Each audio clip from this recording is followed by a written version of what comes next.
Now your forecast first. Sponsored by orthopedic surgeon Dr. Lawrence Lee. Minimum invasion, maximum result. Learn more at orthoci.com.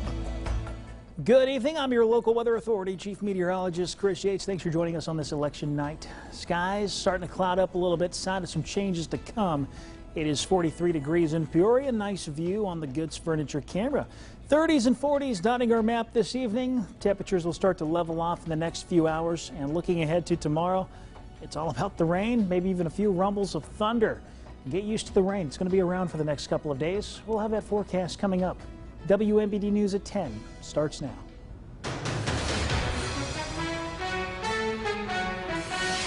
Well, good evening and thanks for joining us tonight for this special election night coverage. I'm Eugene Daniel. And I'm Rebecca Brumfield. Polls are closed and a lot of precincts are reporting 100% at this point, but some are still being counted. Yeah, and a number of decisions being made tonight to see who will represent their individual parties in their races for November. And perhaps the most closely watched results are for those for the Democratic nomination for president. And right now we have those numbers. We've had them for a few hours now. AP calling that race for former Vice President Joe Biden. He is taking Illinois over the other primary front runner in the Democratic Party, Bernie Sanders. Again, former Vice President Joe Biden right now is taking that, and the winner of that race will go on to face President Donald Trump. Tonight, the AP not only calling it for him in Illinois, but also saying he has enough delegates to represent the Republican Party in the presidential race. And breaking, AP again calling the Republican nomination for Senate. Mark Curran will face Senator Dick Durbin in the fall. Durbin was elected to the Senate back in 1996. Peggy Hubbard, Marshall Robert, and Tom Totter were also vying for that nomination, but did not pull out votes, enough votes to beat Curran, the former sheriff out of the Chicago area. And also just into the newsroom, incumbent Livingston County Coroner Danny Watson loses the race to his challenger, Julie Runyon. Runyon was a supporter of Watson in previous elections and has a decades-long career as a nurse. She takes him out tonight, 51% to 49%, very close race, just a couple votes there, both having 1,700 votes. Just a few separating that decision. Well, Peoria County State's Attorney Jody Hoos beats her challenger, Chris McCall. Hoos was appointed to that role after State's Attorney Jerry Brady died last year. Now, Hoos was a judge in the 10th Circuit and was once Assistant State's Attorney. Her challenger, Chris McCall, is a defense attorney within the area. He, too, was an Assistant State's Attorney, and tonight that race, again, has been called 60% of the vote with 10,000 votes coming in for Jody Hoos, over 40% for, again, Peoria native Chris McCall. Rachel Parker keeps her role as the Peoria County Clerk this evening. And Parker, too, was appointed to clerk after a death as well for longtime clerk Steve Sonamaker. That took place last June. Now, she says she's been learning more and more about that role, and she's looking forward to staying in that. She defeats 12-year veteran of the county clerk's office, Gabe McLeod, with a 56% to 44% victory in the Democratic primary tonight. And Treasurer Roberts actually joins us now following this race closely, and she caught up with Rachel Parker this evening. Treasurer, what did you find out tonight? Yes, Eugene and Rebecca, I am here with Rachel Parker. Rachel, how are you feeling tonight? I'm super excited. Tell me. Oh, go ahead. No, just really happy. Tell me what it is that you're looking forward to now that you've won this race tonight. Well, like I had said before, it's kind of like I've been treading water, so now I can actually start taking those strokes and moving forward on some initiatives that I've been wanting to implement, and I'm just looking forward to getting all that started. And I know before you said that you didn't even intend on running. So what made you change your mind? Why did you have a change of heart? Well, I had a lot of community support. People knew that I had been on the county board for 9 years. They saw the job that I did there and wanted me to continue to be an elected official. I enjoy the work that I have been doing and want to continue to do good work for the county. Thank you so much, Rachel. We appreciate it, and we'll give it back to you all. All right, Treasurer, thank you so much. Well, final results are in for the Peoria Public School Board race. Annie Ranking beat out Ivor Rudd for the 3rd District. Now, this would replace Board President Dan Adler, who was not seeking another term. That is 100% called at this point, 72% to 28%. You have the new nomination for the School Board District 3 in Peoria Public Schools. Let's go to Tazewell County in the race for county auditor there. Former Tazewell County board member Brett Grimm has defeated the incumbent Shelley Horenka. Horenka has served as auditor since 2016. She currently has a lawsuit against the Tazewell County Board at this moment. And again, Brett Grimm said that he had the management experience to be able to take on this role. And at this point, with 86% of the vote that is in, 62% at this point is in favor of Grimm. Let's take a listen to what he had to say about this seat if he were to take it. Being able to tell people how things are progressing, show them progress. There's just even some small jobs that the auditor is required to do, quarterly reports to the community and different things like that that aren't currently being done, that just small steps like that, showing them that the jobs are being done as they're required to be. Well, for the second year, realtor Bill Faywell is hoping to unseat Congresswoman Cheri Bustos, but he's got a challenger of his own.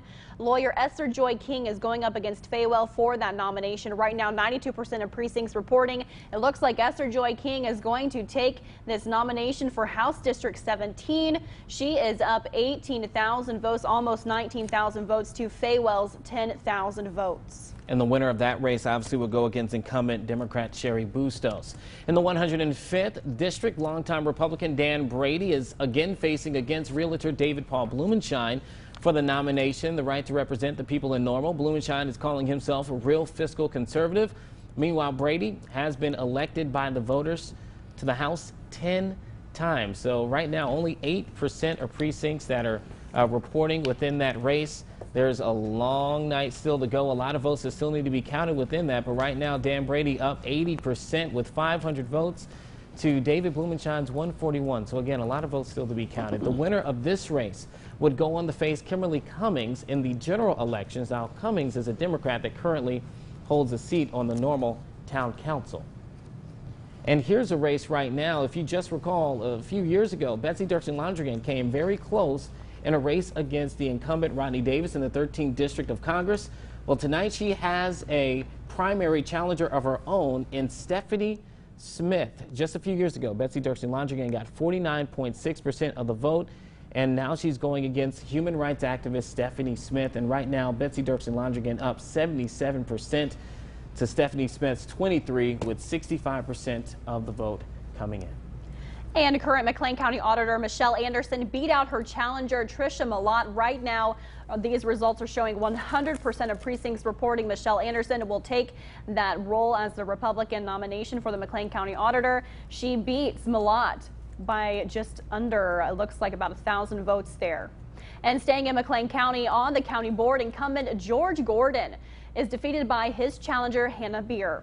Gordon currently serves the 6th District. He's being challenged by Hannah, and she took that seat from him with just 867 votes to Gordon's 475. That is 100% of precincts reporting. All right, joining me now is Assistant Professor of Political Science Megan Remmel from Bradley University. I'm looking at a lot of these numbers, and though the precinct numbers are coming in, the actual number of votes seems very low for a lot of our local elections. Obviously, the COVID-19 and the prevention of spread is a big talking point tonight. It's had an impact throughout the state. Yeah, voter turnout, at least statewide, appears to be down anywhere from 40 to 45%. So it's going to have a huge impact on these races. Who knows what they would have turned out to be. Some of them are relatively close, especially something like the coroner race you reported, for instance. It was like 15-vote difference. So some of these really could have turned had voter turnout have been higher. And what kind of lesson does this teach at this point? I can imagine now that you have other primaries that have been pushed back. Obviously, Governor Pritzker saying today he didn't have the legal authority to do that. That was his argument earlier today. What lesson, what questions does this raise now for future elections when we're talking about what COVID-19 and the pandemic has caused in terms of our elections today? I think most political scientists would say that you want to make voting easier, and Illinois has taken steps in those directions with things like automatic voter registration, for instance, but I think it needs to be made even easier. I think you're going to have more early voting, possibly vote by mail, especially maybe even statewide vote by mail, make it easier to register for an absentee ballot. So I have students who struggle with that because, frankly, a lot of them have never sent hard mail before, so they don't even know how to do it. So I think there's some lessons to be learned about trying to open up and making sure that everyone has access to voting, especially knowing that this is going to continue possibly into the fall and even into next year's spring off-year elections. Yeah, it'll be interesting to see if it does indeed trickle down into November, because that will be very interesting. Again, Assistant Professor of Political Science at Bradley University, Megan Werble, thank you so much for being here. All right, Rebecca. Eugene, Megan, thank you. Well, the COVID-19 pandemic expected to lower voter turnout today. Governor Pritzker this afternoon announced Illinois saw its first COVID-19 related death. Now, he says she was an elderly woman living in Chicago. The Department of Public Health reports right now there are 160 positive cases across the state. That's 55 more cases than we saw yesterday. That also includes new cases right here in Peoria. The governor says that he will not overstep his authority during this crisis. He did demand the White House and CDC get more tests out for communities. Well, tomorrow the city of Peoria, Tazewell, and Woodford counties are issuing disaster proclamations. That means the municipalities will be able to be reimbursed for the costs incurred by planning and preparing to fight COVID-19. Now, City of Peoria leaders also say that no one will be allowed in city buildings and services will be handled via phone or email. Illinois State University announcing today students will only be doing online courses for the remainder of the semester. President Larry Dietz says the measure is to make sure people are following socially distancing guidelines. Now, for students who are not able to go home during this time, Watterson Dining Commons will remain open, but will only be providing to-go meals. At this point, graduation ceremonies haven't been affected, but leaders say that could change. When we come back, we'll continue to update you as votes are coming in throughout the night. Here's a look at some of the primary election and referendums that are coming in.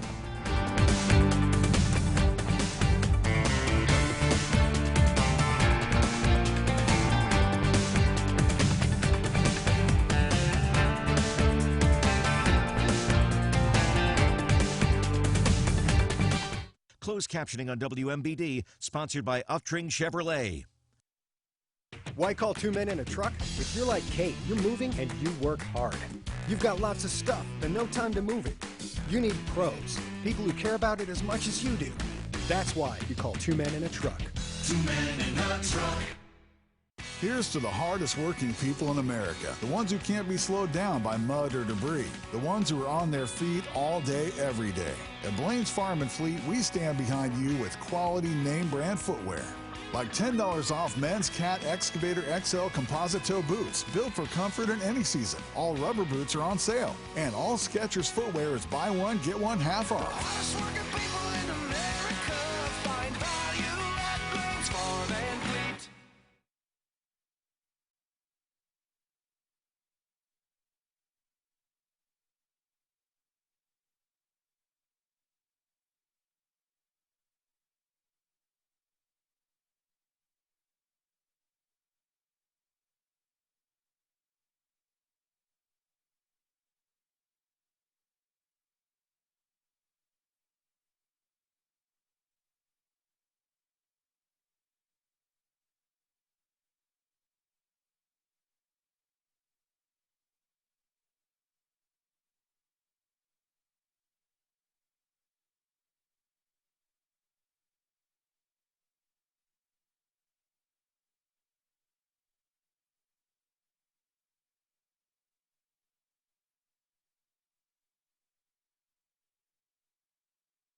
Now, your local weather authority forecast from Chief Meteorologist Chris Yates. Well, it's been a beautiful day. A lot of sunshine. Temperatures a little cooler than we would like, upper 40s to low 50s. Currently, it's 43, though, and we've seen a good increase in cloud cover over the last couple of hours. Temps are sitting in the upper 30s to low 40s. They'll drop another degree or two if we're in the 40s. 30s are probably holding steady. Clear blanket of cloud cover pushing in from the west, as we see on our infrared satellite imagery. Further south, that's where all the stormy weather currently resides, and this big old blob of rain is going to be heading our direction through tomorrow morning. Should arrive around sunrise and really dump, especially south of I-74 as far as the heaviest rain is concerned. Some lingering showers could linger across the area, though, as we head through late afternoon and early evening. Here's what it looks like on the local level. Again, the clouds are here. We'll hold off on the rain tonight while a stray shower is possible west of the Illinois River. Not expecting anything too crazy tonight. We'll see rain then sweeping across the region tomorrow. Looking for lows to be in the mid to upper 30s tonight. Peoria 39, 38 and blowing to normal. Pontiac coming in around 37. Rain moves from west to east tomorrow. Notice where the heavier rain remains focused along and south of I-74. So that's where we're going to see the highest rain totals tomorrow. Locally, up to an inch, inch and a quarter will be possible down there, less further to the north. Highs, upper 40s. Cloud cover, rain. It's going to be hard to warm up tomorrow. Peoria topping out at 48. Things get a little more interesting heading into Thursday. Warm front, that's going to continue to push its way northward. That's going to leave us with temperatures in the upper 60s on Thursday. We'll have some showers, thunderstorms coming through with some heavy rain, gusty winds in the morning and early afternoon. Big question, though, do we see additional storms developing across southeast Iowa, northeast portions of Missouri, and western Illinois? And if we can see those storms firing up, we may get some stronger storms moving in because we'll have warm, moist air coming in out of the Gulf of Mexico. Again, dew points will be back into the 60s. We'll be near 70 temperature-wise. That's going to contribute to some instability. Factor in the jet stream coming in out of the southwest. That'll provide us with some wind shear. So now we'll have some of the ingredients coming together to at least give us an opportunity to see some stronger storms. One red flag with this is that the best potential for these storms will be at night, at which point most of the instability is going to start to wane a little bit. So I still think the best risk of widespread severe weather remains to our south, but some gusty storms, maybe with some hail and heavy rain, are certainly a possibility Thursday evening, though the bulk of the rain on Thursday is going to come earlier in the day. And none of those storms are expected to be severe. Otherwise, it's just looking like a soggy couple of days. Here's the rainfall forecast, 3/4 of an inch perhaps in Kewanee to nearly 2.5 further south Peoria. Looking at just over an inch of rain out of the system. Here's a look ahead. Showers and storms for the next couple of days, followed by a big cool down heading into the weekend. Eugene? All right, Chris, thank you. And this just in right now in the 105th District. Dan Brady, State Representative Dan Brady, looks to keep that seat that he has since 2001. He has taken that seat with 64% of the vote over David Paul Blumenshine, a realtor in the area who is going against Brady for the second time. Against Brady remains in that seat in the 105th, representing the people of Normal. Well, when we come back, the latest results from the votes that you cast tonight. Here's a look at some of the other races we're continuing to follow.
You're watching a special Election Day edition of WMBD News.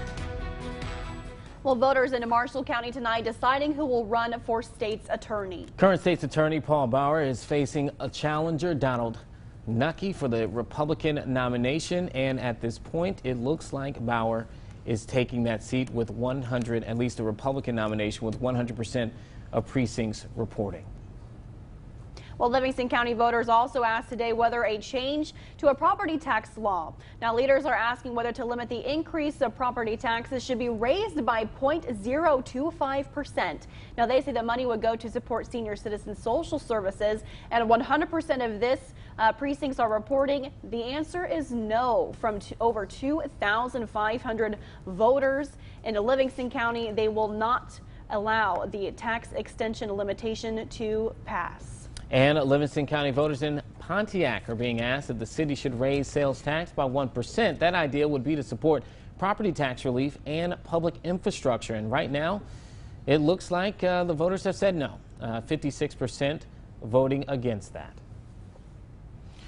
Well, in the 13th district for Congress, we're calling Betsy Dirksen Londrigan over human rights advocate Stephanie Smith with 77%. In her favor, with 79% of the precincts reporting at this point. This again, WMBD is calling this race for Betsy Dirksen Londrigan. She would go on to go against Republican Rodney Davis. Well, next, it's been a tough week for a local baseball team that hoped to play games in sunshiny Florida. Kurt Pegler has the story next in sports.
Now, your Sam Lehman Morton Sports Desk with Kurt Pegler. Well, the Bears still really haven't addressed their offensive issues, but they are adding to an already aggressive defense tonight. The Bears set to sign Free agent defensive lineman Robert Quinn, who led the Cowboys in sacks a year ago. The NFL Network reporting Quinn, who turns 30 in May, signs a 5-year deal worth $70 million. He had 11.5 sacks last year in Dallas, had a 19-sack season with the Rams, the team that drafted him. That was back in 2013. And with Quinn in the fold, the Bears released 2016 first-round pick Leonard Floyd. Free agent quarterback Teddy Bridgewater not headed to the Bears. He's finalizing a deal with Carolina, but Tom Brady is now on the market. He announces he's leaving the Patriots after 20 seasons to enter free agency. Most of the experts have the 42-year-old Brady landing in Tampa Bay. Metamora looks like it has a replacement for Pat Ryan. On the agenda for Thursday night's school board meeting, the approval of current assistant coach and former star player Jared Grebner as the Redbirds' new coach. The school board will vote on Thursday. This was supposed to be a special week for the Morton baseball team. Matt McLean reports the Potters were hoping for games, for fun, and for sun, and right now, they don't have any of it. The Morton Potters baseball team is thinking the exact same thing most of us are in regards to the changes to the world in the last week. It's just been kind of crazy, kind of overwhelming, just seeing all the different sports canceling. I mean, I was watching the basketball game when they decided to shut it down. I feel like it's a scene out of a movie right now because every hour, each day, things are evolving and changing. The Potters have spent the last 8 months planning for this very week. They're supposed to be in Florida at a spring showcase playing 4 baseball games. But of course, with the recent COVID-19 outbreak, that trip has been canceled. We had a lot of people step up and donate money and wanted this trip to happen. So it wasn't just me being sad or my team, it was the community. So it's neat to have that kind of community support, and we're hoping down the road we can make a trip like that happen. We kind of knew it was coming when things started to cancel, but when he sent us that text, it was definitely disappointing to hear. But I mean, ultimately, the end goal, if we get to play this year, like the Florida trip was just a plus. I mean, we got our eyes set on something bigger if we get to play. For now, it's a wait-and-see approach. The IHSA has made no ruling on spring sports yet, but Morton and the entire high school sports community is hoping for some brighter days ahead. We just hope that we can get salvage some part of the season, and hopefully 6 weeks from now we're looking back and the United States has this under control and we're playing ball. You don't realize what you have until you don't have it, and we're kind of experiencing that right now. I'm hoping things will work out and the IHSA will let us play. I know the NCAA is letting seniors get another year eligibility, but you can't do that in high school, so kind of hoping that we can figure things out and get playing. Briefly, we are lacking sports highlights these days, with no games being played at the high school, college, or pro level. So we're asking for your home videos. We'd like to have some fun with them on the air starting tomorrow night. We've already received some nice response, but there's still room for your clips. Email them to me, sports@wmbd.com. So Eugene, get that video ready. And the news is back right after the break.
You're watching a special Election Day edition of WMBD News. All right, a final check of some of the called races tonight. Mark Curran is the winner in the Republican nomination that challenged Dick Durbin for the Senate in Illinois come November. Durbin was first elected to the Senate in 1996. And the woman who was narrowly defeated by incumbent Congressman Rodney Davis will face him again this November. Betsy Dirksen Londrigan wins out against her opponent, human rights advocate Stephanie Smith, for the Democratic nomination. And Peoria County State's Attorney Jody Hoos beats her challenger Chris McCall. Hoos was appointed to the role after State's Attorney Jerry Brady passed away just last year. She was a judge in the 10th Circuit and was once the Assistant State's Attorney. And staying in Peoria County, Rachel Parker also keeps her role. She too was appointed to the Peoria County Clerk position after the death of longtime clerk Steve Sondermaker. She defeats Gabe McLeod, who's been in that office for 12 years.